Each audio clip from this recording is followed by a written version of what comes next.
Hello everyone, आज हम inter conversion of matter की बात करेंगे कि क्या मैटर की स्टेट जो है वो एक दूसरे में कन्वर्ट हो सकती है कि नहीं हो सकती। तो देखो जरा, अगर हम मैटर की स्टेट की बात करें तो मैटर जो है वो मेनली 3 स्टेट में हमको मिलता है।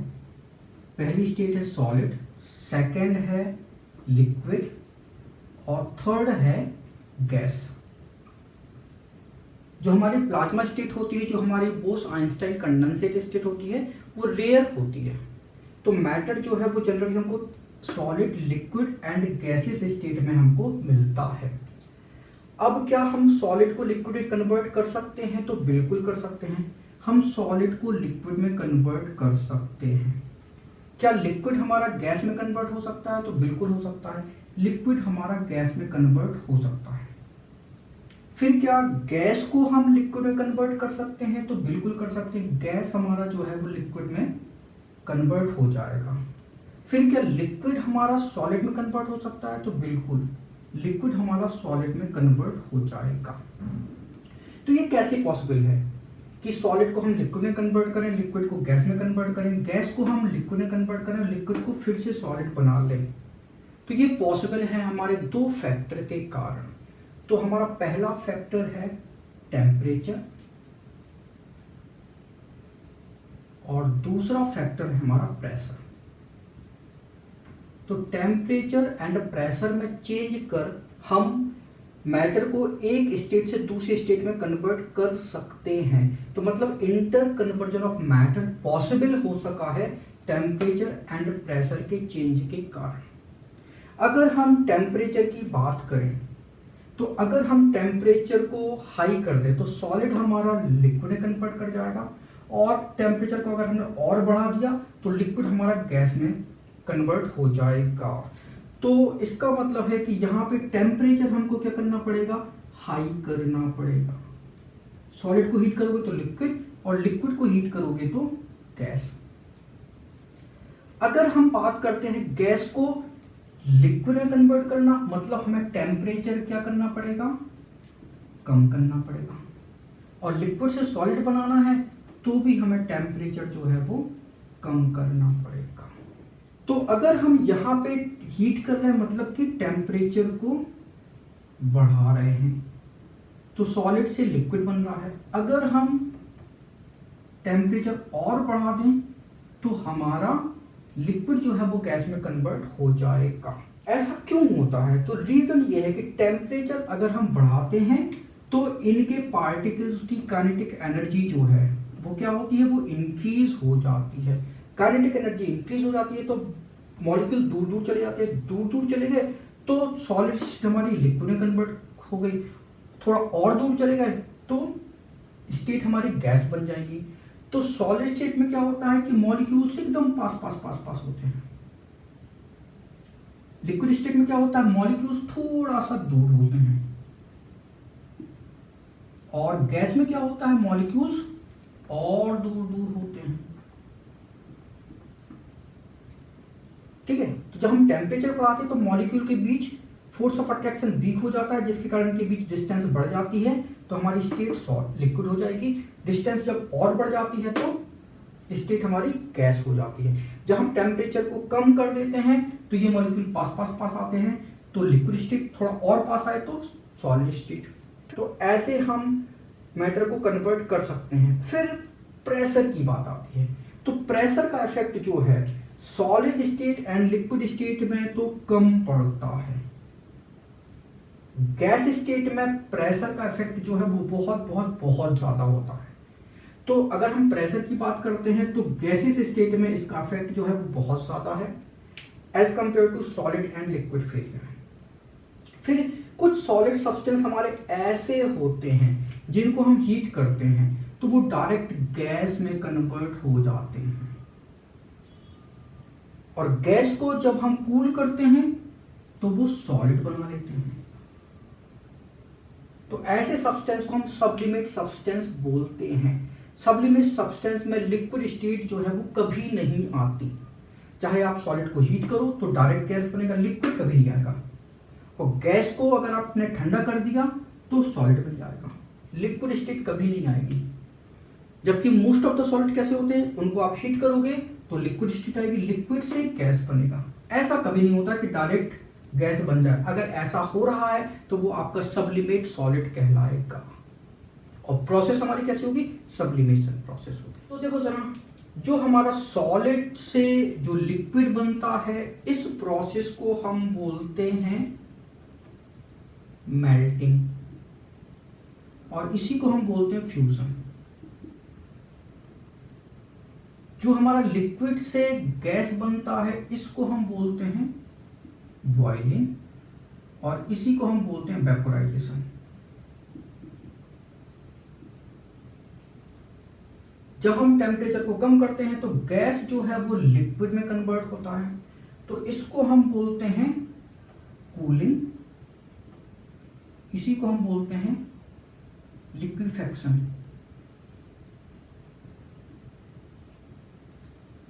और लिक्विड सॉलिड में कन्वर्ट होता है तो इसको हम बोलते हैं सॉलिडिफिकेशन।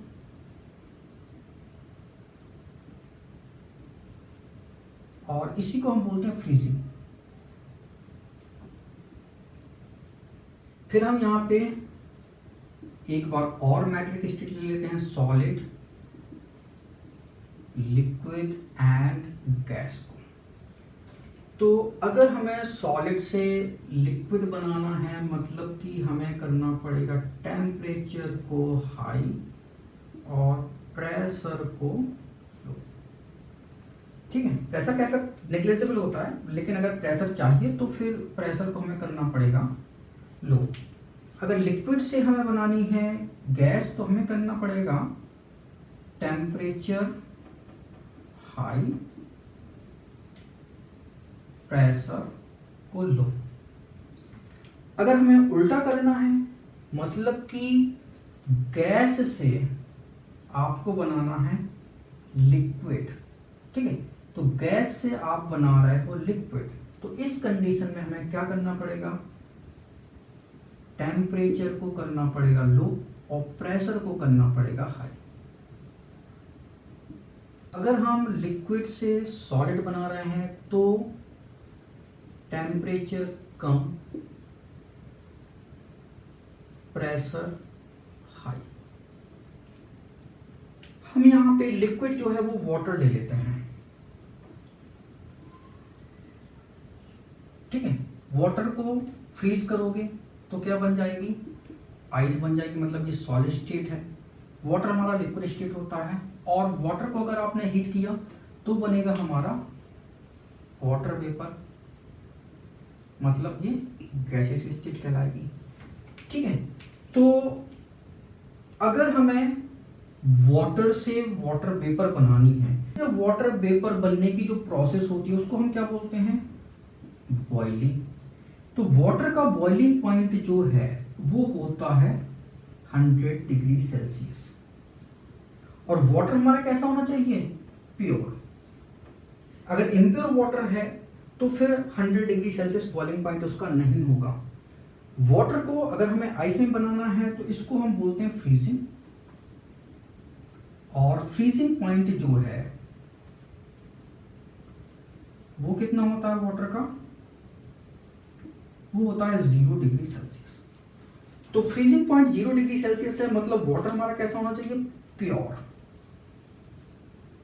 अगर इम्प्योर वाटर है तो फिर फ्रीजिंग पॉइंट 0 डिग्री सेल्सियस नहीं होगा। अब हम वाटर को क्या कर देते हैं, इम्प्योर कर देते हैं। तो इम्प्योर करने पे क्या इफेक्ट पड़ता है,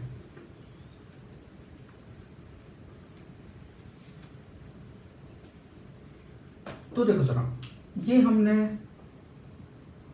एक बीकर ले लिया और यहां पे हमने वाटर भर दिया, ठीक है। पहले हमने इसमें शुगर डाला, कितना डाला, 1 मोल शुगर डाला। तो निश्चित बात है अब इस सॉल्यूशन का, ठीक है, अब वाटर प्योर नहीं बचा, अब इस सॉल्यूशन का बॉइलिंग पॉइंट जो है वो 100 डिग्री सेल्सियस से अबव हो जाएगा। बॉइलिंग पॉइंट जो है बढ़ जाता है। अगर हम ने इसको क्या किया, फ्रीज कर दिया, तो ये सॉलिड बन गया, तो इसका फ्रीजिंग पॉइंट जो है वो 0 डिग्री सेल्सियस से कम हो जाएगा। मतलब कि अगर हम लिक्विड को क्या कर देते हैं, इम्प्योर कर देते हैं। इम्प्योर का मतलब उसमें कुछ सब्सटेंस मिला देते हैं, तो बॉइलिंग पॉइंट जो है वो बढ़ जाता है, जबकि फ्रीजिंग पॉइंट जो है वो कम हो जाता है। तो यहाँ पे बॉइलिंग पॉइंट में एलिवेशन होता है, तो एलिवेशन ऑफ बॉइलिंग पॉइंट, और यहाँ पे फ्रीजिंग पॉइंट जो है वो डिप्रेस होता है, तो इसको हम डिप्रेशन ऑफ फ्रीजिंग पॉइंट बोलते हैं। अब देखो सर, हमने यहाँ पे 1 मोल शुगर ऐड की, हमने यहाँ पे 1 मोल जो है वो सोडियम क्लोराइड ऐड करना है, और हमको यहाँ पे 1 मोल मैग्नीशियम क्लोराइड जो है वो ऐड करना है। तो तीनों ही केस में बॉइलिंग पॉइंट किसका ज़्यादा होगा और फ्रीजिंग पॉइंट किसका कम होगा। तो देखो सर, क्योंकि शुगर जो है वो हमारा आयनाइज नहीं होता है, तो 1 मोल में यहाँ पे 6.02 इंटू 10⁻23 मॉलिक्यूल्स होंगे, मतलब इतने पार्टिकल्स हैं। NaCl जो है वाटर में जाते ही आयनाइज हो जाता है, तो ये बनाता है Na पॉजिटिव NaCl नेगेटिव, तो यहाँ पे 2 आयन बनते हैं। तो यहाँ पे पार्टिकल्स जो है वो कितने होंगे, 1 मोल में 6.02 इंटू 10⁻23 इंटू 2 आयंस, मतलब यहाँ पे नंबर ऑफ पार्टिकल्स जो है वो यहाँ से ज़्यादा है। और जब आपने MgCl2 डाला तो यहाँ पे Mg di positive NaCl negative, तो ये 2, तो यहाँ पे नंबर ऑफ आयन कितने हो गए, 3 आयंस हो गए। यहाँ पे 3 आयंस हैं, यहाँ पे 2 आयंस थे, और यहाँ पे 1 मॉलिक्यूल था, ठीक है। तो यहाँ पे जो 1 मोल में कितने पार्टिकल हो गए, 6.02 इंटू 10⁻23 इंटू 3 आयन, मतलब इतने पार्टिकल्स हो गए। तो जो हमारा बॉइलिंग पॉइंट है, जो हमारा फ्रीजिंग पॉइंट है, वो नंबर ऑफ पार्टिकल्स पे डिपेंड करता है। अगर नंबर ऑफ पार्टिकल्स ज़्यादा होंगे तो बॉइलिंग पॉइंट ज़्यादा होगा। मतलब अगर आपने 1 मोल मैग्नीशियम क्लोराइड मिलाया, 1 मोल NaCl मिलाया, 1 मोल शुगर मिलाया, तो तीनों ही केस में जिस वाटर में आपने 1 मोल मैग्नीशियम क्लोराइड मिलाया था उसका बॉइलिंग पॉइंट ज़्यादा होता है, फिर NaCl वाला वाटर का बॉइलिंग पॉइंट होगा, फिर शुगर वाले वाटर का बॉइलिंग पॉइंट होगा। तो ये हमारे बॉइलिंग पॉइंट का ऑर्डर हो जाएगा, ठीक है। तो इसके वाटर का बॉइलिंग पॉइंट ज़्यादा होगा, फिर इसका। अगर हम फ्रीजिंग पॉइंट की बात करें तो फिर उल्टा होता है, फ्रीजिंग पॉइंट जो है वो कम होता है, डिप्रेस होगा, ठीक है। तो किसके केस में होगा, मतलब MgCl2 के केस में फ्रीजिंग पॉइंट और कम होगा, फिर NaCl के केस में फ्रीजिंग पॉइंट होगा, फिर शुगर के केस में फ्रीजिंग पॉइंट होगा, ठीक है। तो फ्रीजिंग पॉइंट इस केस में सबसे ज्यादा नीचे चला जाता है। तो ये तो हमारा इम्प्योरिटीज का इफेक्ट हो गया। फिर टेम्परेचर प्रेशर का इफेक्ट देख लेते हैं। तो जनरली जो हमारी गैस होती है, जनरली की बात कर रहे हैं, जो गैस होती है वो लिक्विड में कन्वर्ट होगी तो temperature low pressure high, liquid जो है वो सॉलिड में कन्वर्ट होगा तो टेम्परेचर लो प्रेशर हाई। अगर हमने वाटर के केस की बात करी तो वाटर वेपर वाटर में कन्वर्ट हो रहा है, टेम्परेचर लो प्रेशर हाई, कोई प्रॉब्लम नहीं। फिर हम यहाँ वाटर एंड आइस के केस में देखते हैं तो temperature low pressure low high नहीं। ये केवल और केवल एक ऐसा एक्सेप्शनल केस है आइस एंड वाटर का, एक ऐसा एक्सेप्शनल केस है। जनरली होता क्या है कि अगर आपने टेम्परेचर बढ़ाया तो प्रेशर बढ़ता है, प्रेशर डायरेक्टली प्रोपोर्शनल होता है हमारे टेम्परेचर के। टेम्परेचर बढ़ाओगे प्रेशर बढ़ता है, या उल्टा बोल सकते हो प्रेशर बढ़ाते हो तो टेम्परेचर जो है हमारा बढ़ता है। मतलब कि अगर हमने यहाँ पे टेम्परेचर बढ़ाया तो हमारा क्या होगा, प्रेशर बढ़ेगा। प्रेशर को हम कम करेंगे तो टेम्परेचर भी हमारा क्या हो जाएगा, कम हो जाएगा। अब देखो सर, अगर हमने यहाँ पे ये वाटर ले लिया है, बॉइलिंग पॉइंट 100 डिग्री सेल्सियस, अगर हम इसको ले जाते हैं हिल स्टेशन पे ले जाते हैं, हिल स्टेशन पे क्या होता है, प्रेशर हो जाता है कम। ये जो 100 डिग्री बॉइलिंग पॉइंट है ये कहाँ पे है, ये हमारी सी लेवल पे है जहां पे प्रेशर जो है वो 1 atm होता है। अब हिल स्टेशन में प्रेशर जो है वो 1 atm से हो जाता है कम, मतलब ये प्रेशर आपका 1 atm से हो जाएगा कम। तो फिर बॉइलिंग पॉइंट जो है क्या हो जाएगा, 100 डिग्री सेल्सियस से कम हो जाएगा। ठीक है, इसीलिए हम कहते हैं कि प्रेशर कुकर में खाना हमारा जल्दी बन जाता है। क्यों? क्योंकि वहां पे प्रेशर होता है हाई, प्रेशर हाई होने पे बॉइलिंग टेम्परेचर हो जाएगा हाई, जिसके कारण हमारा खाना जो है जल्दी पक जाता है। हिल स्टेशन पे खाना जो है वो देर से पकता है। रीजन क्या है? प्रेशर हो जाता है कम, बॉइलिंग पॉइंट हो गया कम, जिस कारण खाना पकेगा देर से। इसके केस में बात करते हैं, यहां पे क्या होता है कि अगर हमने प्रेशर को बढ़ा दिया, ठीक है, प्रेशर बढ़ाने पे जनरली क्या होता है, फ्रीजिंग पॉइंट जो है वो होता है हाई। लेकिन इधर के आइस के केस में उल्टा है, प्रेशर बढ़ाने पे फ्रीजिंग पॉइंट हो जाता है कम। प्रेशर आप बढ़ाओगे, फ्रीजिंग पॉइंट जो है वो कम हो जाता है। ये केवल और केवल आइस के केस में होता है। रीजन ये है कि आइस का जो स्ट्रक्चर होता है वो कैसा होता है, वो टेट्राहेड्रल स्ट्रक्चर होता है, और वाटर का स्ट्रक्चर कैसा होता है, वो वी शेप्ड होता है। तो आइस के केस में, आइस एंड वाटर, ये एक्सेप्शनल केस है। अगर आपने बढ़ा दिया, प्रेशर को कर दिया हाई, तो इसका फ्रीजिंग पॉइंट जो है बढ़ने की जगह क्या हो जाता है, वो घट जाता है। तो जब हम आइस क्यूब जो है, दो आइस क्यूब है, इनको हम क्या करते हैं, प्रेशर लगाते हैं, हाई प्रेशर लगाते हैं, तो ये क्या हो जाता है, ये मेल्ट हो जाता है। मतलब अगर आपने प्रेशर लगा दिया तो आइस जो है वो हमारी क्या हो जाती है, मेल्ट हो जाती है। रीजन क्या, उसका फ्रीजिंग पॉइंट हो जाता है कम, इसलिए आइस जो है वो हमारी मेल्ट हो जाती है। जबकि और किसी सॉलिड में ऐसा नहीं होगा। क्यों? क्योंकि आप प्रेशर लगाओगे तो उनके मॉलिक्यूल पास पास पास पास आएंगे, और यहां पे क्या हो रहा है, प्रेशर आपने बढ़ाया तो आइस हो गया मेल्ट, मतलब कि मॉलिक्यूल दूर दूर दूर चले गए। दूर दूर क्यों चले गए? क्योंकि यहाँ पे आइस और वाटर की अगर हम बात करें तो आइस का स्ट्रक्चर होता है टेट्राहेड्रल, ठीक है, ऐसा, और वाटर का स्ट्रक्चर होता है वी शेप, ये HOH।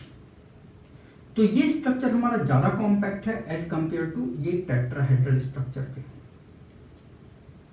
इसीलिए यहाँ पे प्रेशर का इफेक्ट जो है वो उल्टा हो जाता है। प्रेशर बढ़ाने पे फ्रीजिंग पॉइंट हो जाता है हमारा कम, जिस कारण हमारी आइस जो है वो मेल्ट हो जाती है। तो ये हमारा इंटर कन्वर्जन ऑफ मैटर हो गया। Thank you so much for watching this video. अगर वीडियो अच्छा लगा तो इसको लाइक करें, इसको शेयर करें। अगर आपने हमारे चैनल को सब्सक्राइब नहीं किया तो प्लीज को सब्सक्राइब करें। Thank you once again for watching this video.